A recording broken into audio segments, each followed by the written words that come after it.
زہ مقدر حضور حق سے سلام آیا پیام۔ اعوذ باللہ من الشیطان الرجیم، بسم اللہ الرحمن الرحیم۔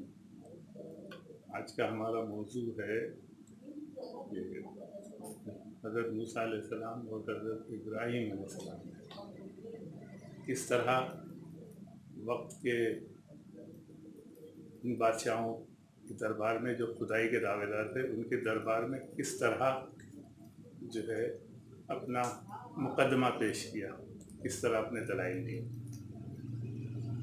حضرت موسیٰ علیہ السلام اور حضرت ابراہیم علیہ السلام دونوں عالی مرتبت پیغمبر ہیں، اور ان میں ایک قدر مشترک ہے کہ ان دونوں کا واسطہ جو ہے ایسے بادشاہوں سے پڑا جو خدائی کے دعوے دار تھے، اور ان کو ان کے دربار میں کھڑے ہو کر سوال جواب، بحث مباحثے کا موقع ملا۔ تو ہم یہ چیز ایک عجیب مماثلت دیکھتے ہیں کہ حضرت ابراہیم علیہ السلام جب نمرود کے دربار میں جب کھڑے ہو کر بات کر رہے ہیں، تو جس بہادری سے اور جس عقل مندی سے اور جس یہ کہیے کہ شان بے نیازی سے بات کر رہے ہیں، اس کے ایک طویل عرصے کے بعد پھر ایک بادشاہ کا دربار ہے فرعون کا، وہ بھی خدائی کا دعوے دار ہے، اور اس کے دربار میں حضرت موسیٰ علیہ السلام کھڑے ہو کے جو بات کر رہے ہیں، وہ بھی اسی دلیری، اسی عقل مندی، اسی شان بے نیازی۔ تو یہ چیز جو ہے ہمارے لیے ایک غور طلب چیز ہے، اور ایک توجہ طلب ہے کہ دیکھیں انداز ایک ہی ہے اور وقت کا بیچ میں گیپ بہت بڑا ہے۔ اب جب حضرت ابراہیم علیہ السلام جب نمرود کے دربار میں کھڑے ہیں، تو جیسا کہ قرآن پاک میں آتا ہے کہ ابراہیم علیہ السلام نے کہا کہ میرا رب وہ ہے جو زندگی دیتا ہے اور موت دیتا ہے۔ تو بادشاہ نے کہا میں بھی زندگی دیتا ہوں اور میں بھی موت دیتا ہوں۔ تو ابراہیم علیہ السلام نے کہا کہ میرا رب وہ ہے جو سورج کو مشرق سے نکالتا ہے، تو مغرب سے نکال کے دکھا۔ تو قرآن میں اس کے لیے جو لفظ استعمال ہوا ہے فَبُہِتَ الَّذِي كَفَرَ، تو اس کا ہم صحیح معنوں میں شاید بظاہر تو اس کا ترجمہ یہی ہوا ہے، اور وہ کافر حیران ہو گیا یا وہ کافر ششدر رہ گیا، لیکن اس کا شاید اردو میں یعنی اس کا ترجمہ کرنا آسان نہیں ہے۔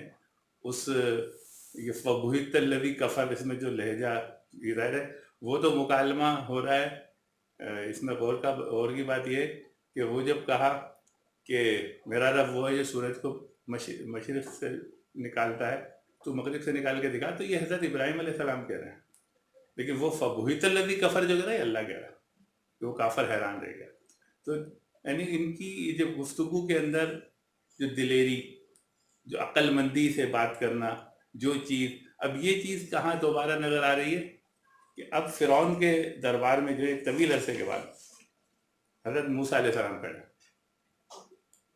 فرعون کیا کہہ رہا ہے؟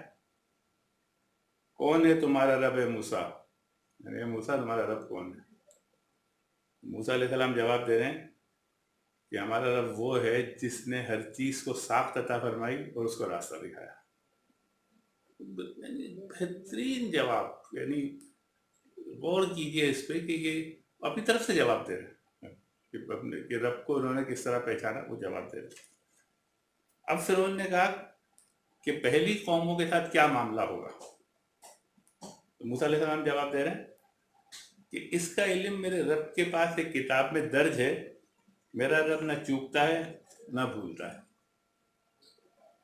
اب یہ جو اسلوب ہے بات کرنے کا، اس کو دیکھیں اور جو حضرت ابراہیم علیہ السلام کا اسلوب ہے، زیادہ فرق نظر نہیں آیا۔ وہی بات کرنے کا انداز، وہی دلیری، وہی بے نیازی۔ یعنی جب وہ پوچھ رہا ہے تمہارا رب کون ہے، تو اس کا جواب دے رہے ہیں میرا رب وہ ہے۔ کون ہے رب العالمین؟ رب العالمین وہ ہے کہ جو چیزوں کو ساخت دیتا ہے اور اس کو راستہ بتاتا ہے، ہدایت دیتا ہے۔